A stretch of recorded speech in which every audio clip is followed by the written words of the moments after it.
Okay. Alright, the next topic will be quite simple actually, because it's only deals not much of the technicality of negotiation, right, but more of how we involve emotions and also the way we perceive negotiation. Oh, not David. Of how we perceive negotiation with our own environment as well. All right, so tonight I'll be delivering a lecture of the topic of perception, cognition, and also emotion. All right. So in daily basis, on day-to-day basis, we have already been practicing perception. All right, cognition. Cognition here means that you are always acquiring, all right, or having the process of acquiring or getting knowledge, and also you are always not just expressing but also acknowledging people's emotion as well, other than your own emotion as well. Okay, so what is actually perception? All right, this one will be very simple. Perception is the process by which individuals connect to their environment.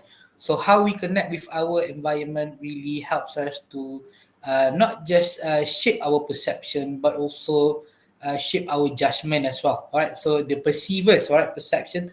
Those who perceive are called perceivers. Current state of mind, role, and comprehension of earlier communication influence how a person understand and assign meaning to messages and also events. All right. Not just we are concentrating of what is already happening in front of us or currently happening in front of us, we are also comprehending or understanding, all right, or grasping information or grasping the knowledge of what have happened earlier, what have happened in the past as well, especially in our communication process. Those kind of information also influence how a person, how us understand and how we assign meaning to messages and also event. If like previously when we go to a car showroom, all right, we are wearing maybe for guys short pants and singlet, something like that, and then you know that they are not actually entertaining you, so you already have that kind of experience, and you have the perception of okay, people will not entertain those who are not wearing smart attire or something like that. Okay, so in negotiation, the goal is to perceive and interpret with accuracy what the other party is saying and meaning. Right, almost the same as interpersonal communication. Right, whereby your goal is to understand. All right, try to decode the message, try to interpret with accuracy. All right, what the other party is indicating, is portraying, is delivering in the negotiation process. All right, because we know negotiation also involve communication. All right, two ways communication, a dual perspective kind of process. So the process of screening, selecting, and interpreting stimuli so that they have meaning to the individual. And again, a very simple definition of perception is how you screen, all right, how you select, all right, and how you interpret the stimuli, all right, the things that are happening all over you, conversation that people are having with you, information that people are delivering, all right, the process, all right, the bargaining, the negotiation process that happen, all right, how are these stimulating, all right, your interest and also the need for you to negotiate, engage in that process as well. All right. So it's also a sense making process whereby people interpret their environment so that they can respond appropriately. All right. So by interpreting, by selecting, all right, all of this information, all right, you are sense making, all right, the information that you need to use, all right, you are putting away those who I'm not going to say not important, but maybe less important. All right. And this is how you interpret, all right, what kind of response, all right, what kind of response, what kind of words to be uttered, what kind of information to be delivered, and what kind of outcome that you like prefer to occur, all right, in the environment of negotiation or in negotiating. Oh, you can't join. Oh, sorry, David told me that he can't join. Okay, I think join already. All right, David is here. Hi everyone. Sorry, sir. Hi, David. Hi, sir. Sancho forever.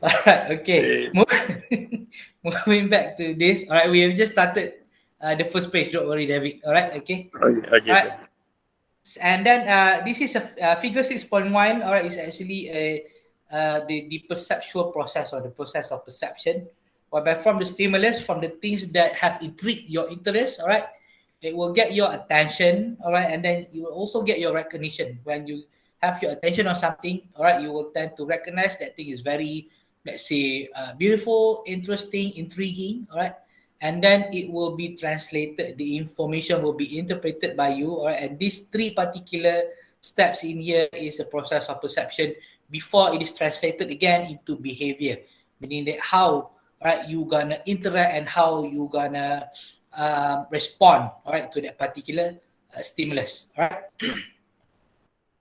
All right, in certain cases, perceptual distortion also occurs, right? So distortion here means that sometimes perception, error in perception or false perception also occurs, especially in negotiation process. All right, this is all just normal perceptual disturbance. Not only happen in negotiation process, but also in our day-to-day communication. Of course, number one, we are very familiar with stereotyping. All right, we assign attributes to another solely on the basis of the other's membership in a particular social or demographic category. All right, not all what you call that residents of Manchester are supporting Manchester United, for example. Oh, you're from Manchester, you must be a fan of Manchester United. So you are just stereotyping those who are coming from Manchester. All right, and then the halo effects. It occurs when people halo is a game, right? If I'm not mistaken, occurs when people generalize about a variety of attributes based on the knowledge of one attribute of an individual. So you tend to generalize, all right, a variety of some attributes, all right, based on the knowledge that one people carry these particular attributes. For example, a smiling person is judged to be more honest than a sulking or angry person. All right. Um, Even though there is no consistent relationship between smiling and honesty, all right. So we tend to think that a person with a sulky and angry face tend to be bad people, dishonest or something like that. But based on research, or maybe there's no proof saying that those who keep on smiling or always show a very smiley, interesting face is always being honest. So because this attribute is already put, all right, on all of our faces, right? All right, yeah, good face, handsome face must be very kind, for example, very interesting to be friend with.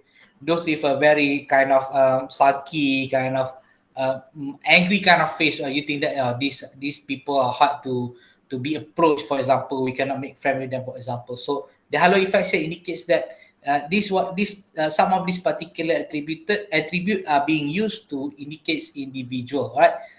So stereotyping and halo effect are perceptual distortion by generalization. Right? Meaning that, all right, usually we're gonna stereotype and we're gonna use halo effect to generalize on things. All right, small amount of information are used to draw large conclusion about individuals. All right, not everyone from Manchester support Manchester United, for example. Not everyone from Malaysia will support JDT, for example. Okay.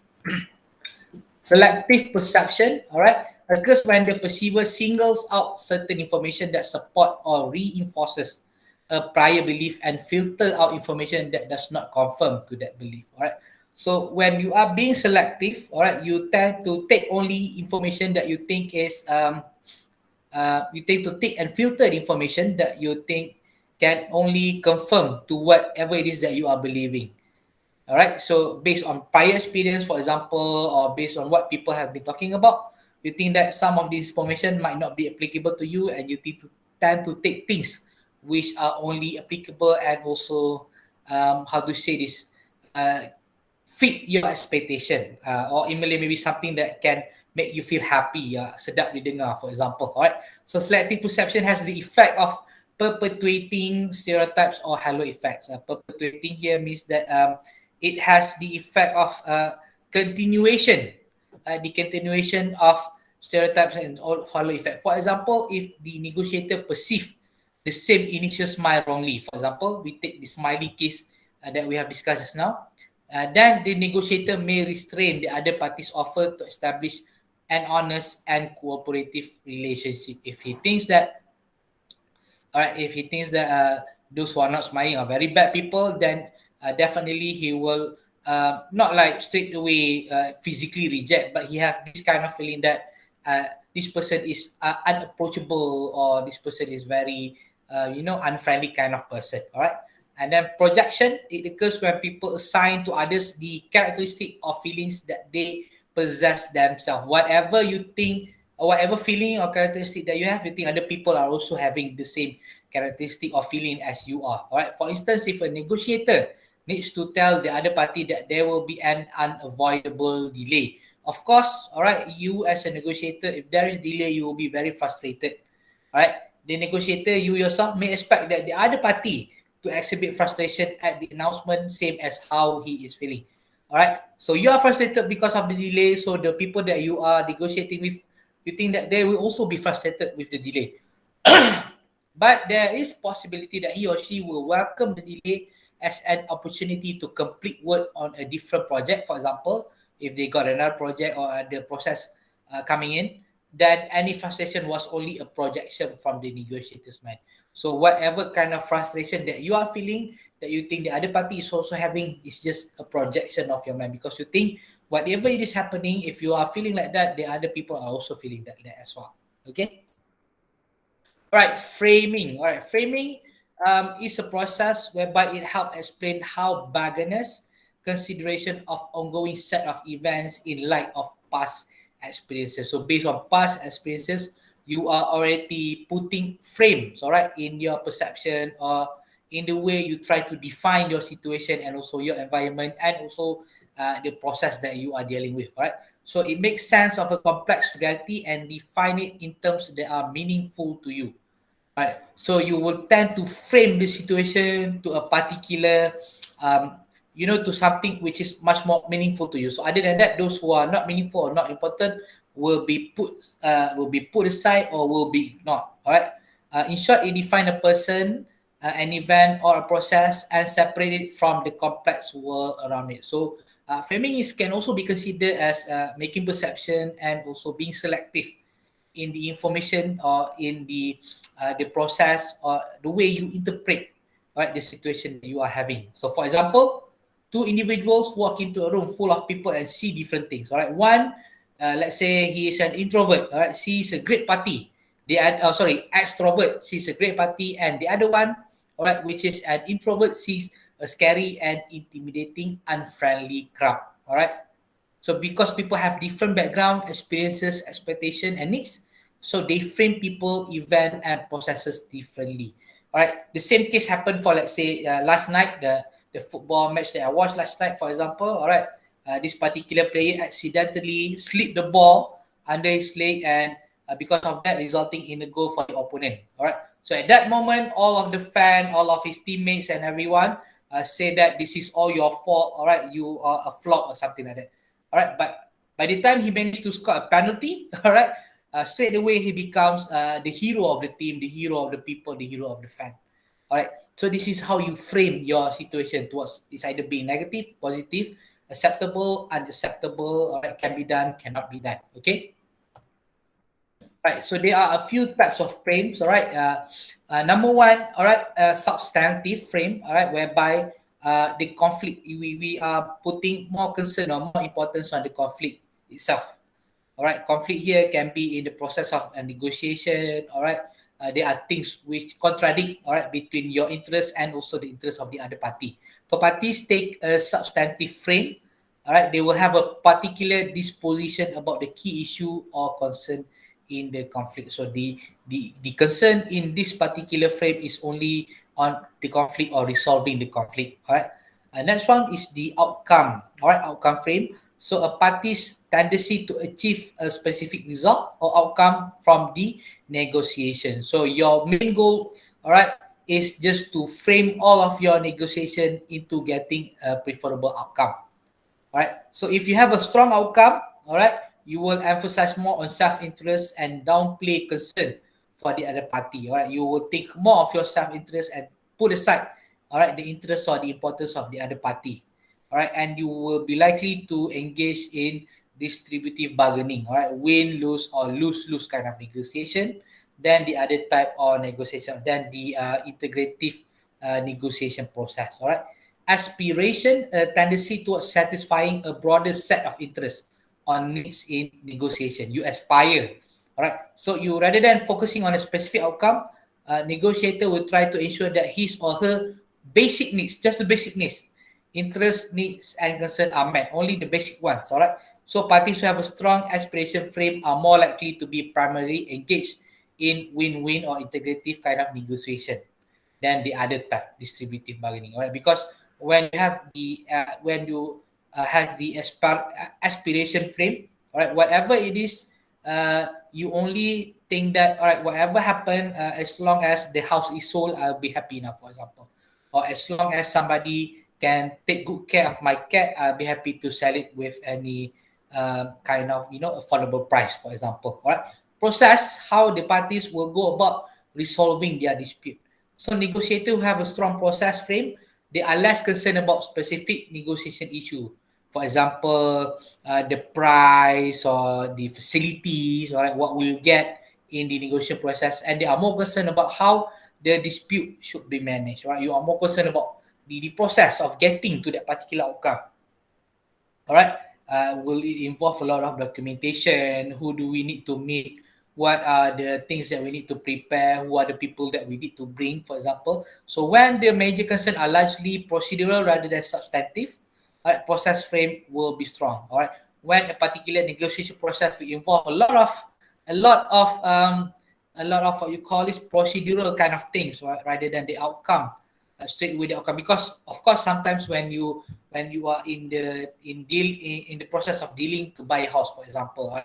So the process will be very long. You're going to get lawyers, you're going to get SMPs, you're going to get people to evaluate the house, get your loan approved and things like that. All right. So this particular framing, all right, will help you to concentrate on making sure that the process will happen successfully.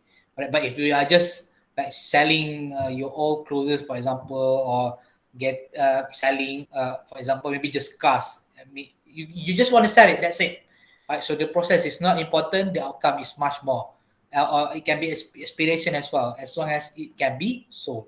All right. Identity, how the party define who they are. All right. Parties here can be defined as a different social group. All right. It can be in terms of gender, in terms of religion, ethnic origin, place of birth, or your current place of residence. Right. So these are only few of the many categories people can use to construct an identity frame that define them and distinguishes them from others. All right. So when you identify yourself to be belonging to a certain group, for example, all right, you will think that by framing yourself to be belonging to this particular group, your negotiation process will be much more smoother. All right. For example, we are government servant, for example. So people prefer to sold their houses to us because we can get loan very easy. For example, something like that. All right. And then characterization, how the party define the other party. All right. It can be clearly shaped by experience with the other party, by information about the other party's history or reputation, or by the way the other party comes across early in the negotiation experience. Mostly, characterizing involve past experience or prior experience that you had, right, with that particular party that you are negotiating with, right? In conflict, identity frames of self tend to be positive. Characterization frame of others tend to be negative. All right. So uh, when you characterize yourself, let's say as being reliant, for example, because you will not characterize yourself as being bad person, right? When we indicate also we characterize ourselves as being reliant, um, trustworthy, and things like that, it will be a very positive side for your for the people that you are negotiating with. But when you characterize others, for example, you're gonna say, okay, these people, this particular seller or this particular agent has sold houses with too expensive houses, so you might think that he is actually marking up the price to get a lot of benefit or a lot of profit gain, whereas the house is only half the price, for example. All right. Loss or gain, how the parties define the risk or reward associated with particular outcome. For example, a buyer in a sales negotiation can view the transaction in loss term.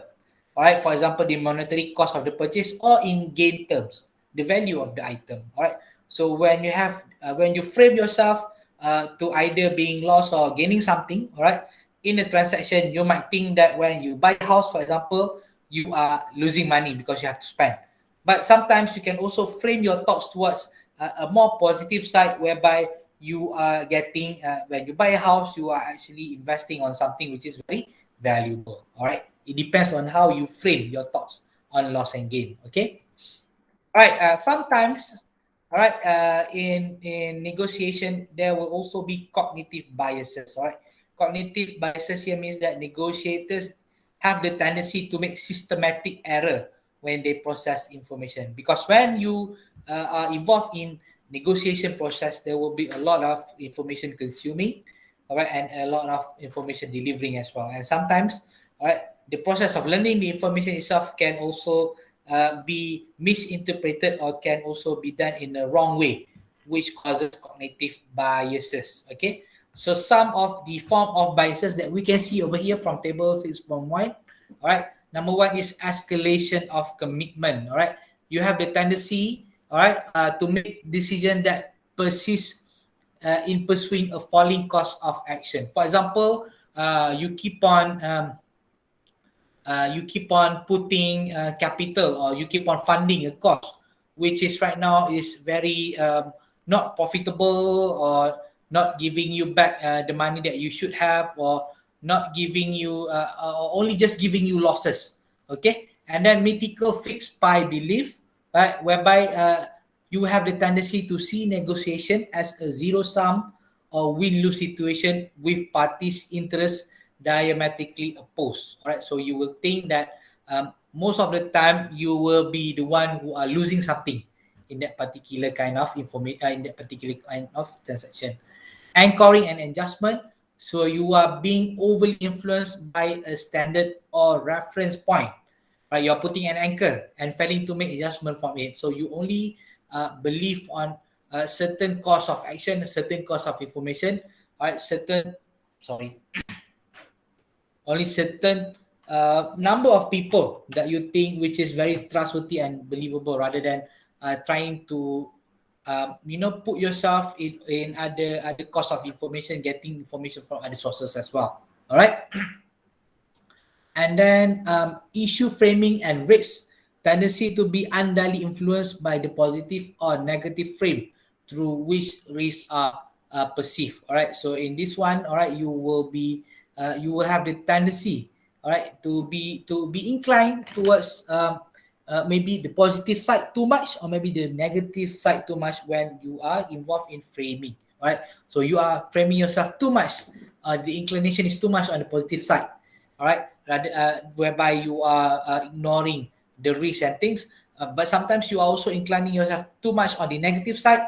All right, and you are ignoring the positive aspect of the process as well. All right, information availability, the tendency to overweight information that is easily recalled or otherwise readily available at the expense of information that is critical but less salient. All right, or less salient here means most important or most noticeable. All right, so you tend to go for things which is easy to approach, for example, easy to get information which can be easily obtained, rather than trying to go for the sources of information that you might think very hard to get. For example, you would just ask people about properties, ask Facebook page for about properties, rather than asking evaluators of houses, rather than asking developers, rather than asking mortgage officers, for example. Okay, the winner's curse. All right, a tendency to settle quickly on an outcome and then feel discomfort about a negotiation win that comes too easily. All right, so when you negotiate and then you got it very easy, for example, not that easy actually, you got the process solved quite early.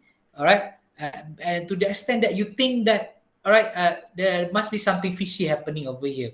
Why is it that I have already obtained the object? Why is it that I managed to buy this house with a very cheap price, for example? There must be something fishy.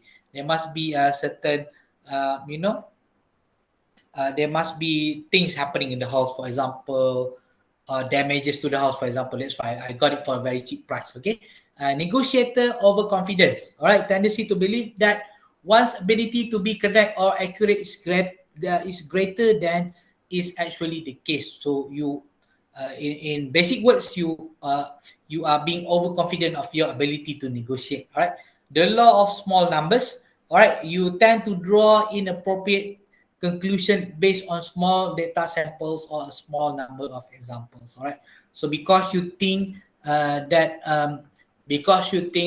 all land in the land or the house or the neighborhood in Kelantan are prone in Kota Baru lah, for example, are prone to flood. All right, you will have the conclusion that do not buy houses in Kota Baru because they are prone to flood like 2014, for example. Okay, self-serving bias, tendency to make attribution about causes of behavior that are self-serving. So you take personal credit for success, blame aspect of this situation for negative result. Right? This is also learned back in interpersonal communication. Whatever it is that has been successful is all about you. Whatever it is that has been a failure, it is because of the other person or the other people. All right. So endowment effect. All right, endowment, you have the tendency to increase, all right, tendency to inflate the value of something you own or have in your possession. All right, so you have the tendency to put very kind of illogical value or illogical kind of negotiation terms, for example. All right, whatever it is that will benefit you. All right, ignoring others' cognitions. Right, failure to consider the other party's thoughts and perception. Right, you inhibit an accurate understanding of their interests and goals. Right, inhibiting, you are evaluating as if this understanding and also interests and goals from the other parties are not that important. All right, whatever it is more important to you. It's more of the distributive bargaining. All right, reactive devaluation, placing less value on concession made by the other simply because the other party offered them.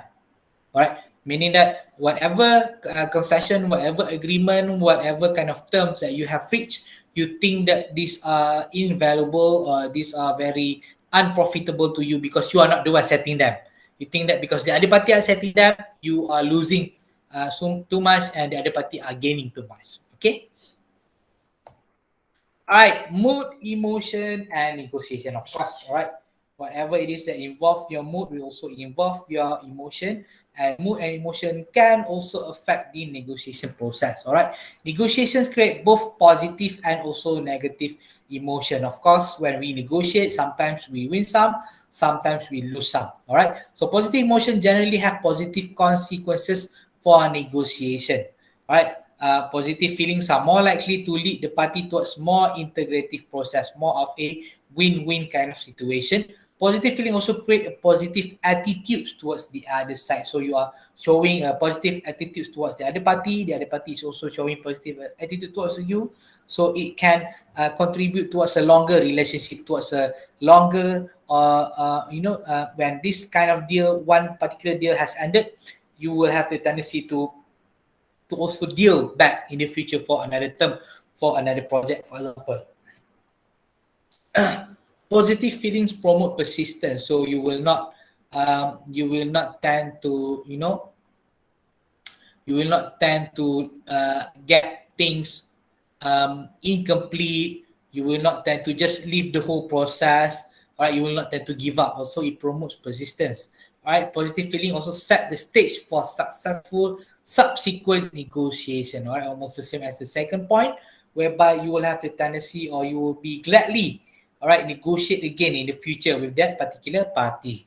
All right, aspects of the negotiation process can lead to positive emotion. All right, positive feelings result from fair procedure during negotiation. All right, and also the positive feeling can also result from favorable social comparison. So when you make good social comparison, all right, whatever it is that I'm getting, you will be getting that as well, or whatever it is that I'm losing, you will also be losing that as well. All right, so it will show a positive environment, a positive kind of mood in that particular negotiation process. Right. Negative emotion. Now we'll talk about negative emotion. Generally have negative consequences for negotiation. All right, because they may lead parties to define the situation as competitive. All right, as competitive or distributive. All right, and they may undermine a negotiator's ability to analyze the situation accurately, which adversely affect individual outcomes. Right, because the negotiation hasn't gone in a very smooth way, all right, it will surely affect, all right, the outcome of individuals, all right. It may also lead parties to escalate the conflict. Escalate the conflict may increase. The conflict will be happening in a very huge magnitude. All right, and may lead parties to retaliate and may spoil integrative outcomes. So there will be dispute and also there will be none or maybe lesser integrative kind of negotiation happen. All right, but then not all negative emotion have the same effect. For example, if you have the emotion of doubt, you have the emotion of anxiety and things like that, it is also good in negotiation process because it will help you to maneuver the process so that it will not just be all good feelings or all good assumption, right, to avoid yourself from being tricked or being manipulated, all right. Alright, so some aspect of negotiation process which can lead to negative emotion. Alright, it may result from a competitive mindset. Alright, because you have a very competitive mindset. You want to get whatever it is that you want. You want to get the most of the outcome from that process. Alright, so it will create a competitive mindset. Alright, and then may result from impasse. Alright, impasse here indicates that situation where there is no progress. Alright, there's no progress or progress is almost impossible. All right. And negative emotion may result merely from the prospect of beginning a negotiation. Now, usually, all right, if you have, usually it will involve parties which have past experience of not I'm not going to say performing well, but not transacting well in negotiation or not doing well in negotiation. So entering in that particular process when you know that, oh, for example, oh, this developer didn't manage to finish his project previously, or the houses he sold previously are actually full of damages and things like that. So when you enter a negotiation with this particular person, all right, not to say that you choose to, but maybe sometimes you don't have any choices, all right. Negative emotion, all right, will influence you to have will influence the prospect of you beginning a negotiation.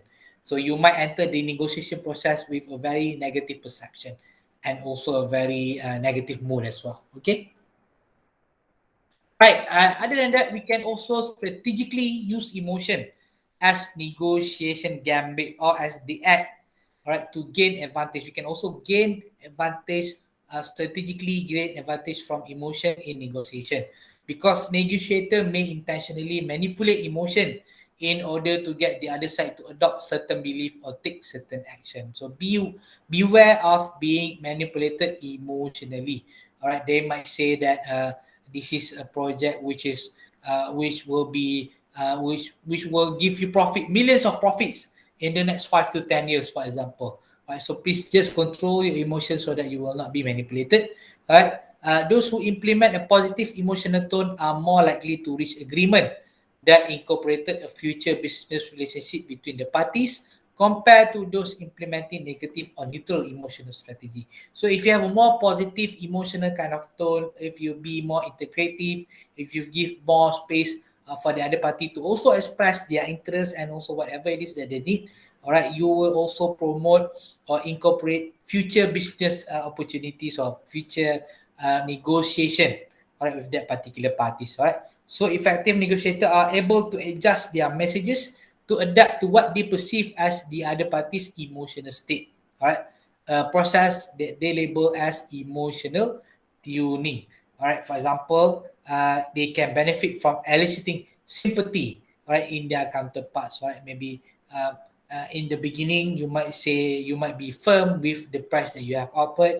All right, but then all right, you want to express sympathy or empathy to the person that you are negotiating with, so you have reduced the price a bit, all right, so that you know, all right, in longer terms, all right, this will be a good opportunity for you to express yourself or to put yourself, all right, in the perspective, in a good perspective of other people. Okay. All right, done with that one. Any question on tonight's topic?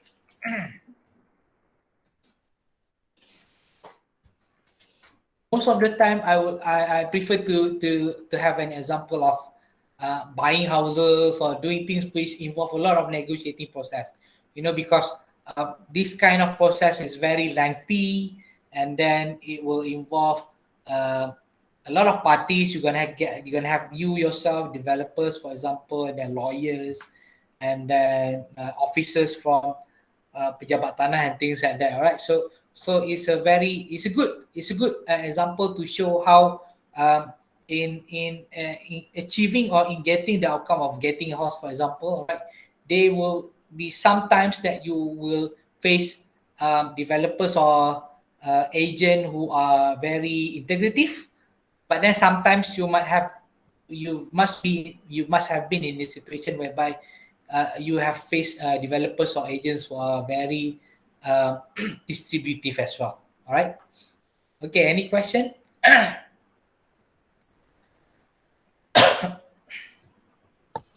No, sir. No. All right. Thank you.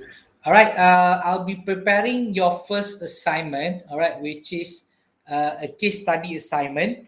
All right. So I hope that you can go back, and I don't think that you have to memorize anything actually, but then the assignment will be related to the field negotiation process that we learned in the previous session. All right, the one where we have all the layout of the field. You got the players, you got substitution, you got managers, and you got the environment and things like that. Right. Right now, I'm still waiting for Dr. Azmat's approval. And when I got the approval, I'm gonna post the assignment in your e-campus portal. All right, and I'm also gonna post a video on the instruction of how you're gonna do the assignment. Okay. All right. So basically, we're gonna have three assignment because we will not be having any final exam. All right, term paper, which will be more of a quiz kind of assignment. All right, and then we're gonna have this case study assignment and also what presentation. Okay. All right. If there's no more question from all of you, I thank you very much for joining the session. All right, and I hope we are already in week 7. We're already in the middle of the semester. All right. We can finish up everything by week 14, and then hopefully this is your final semester, right? And hopefully everyone will graduate and can graduate because have already our convocation happening last week. All right.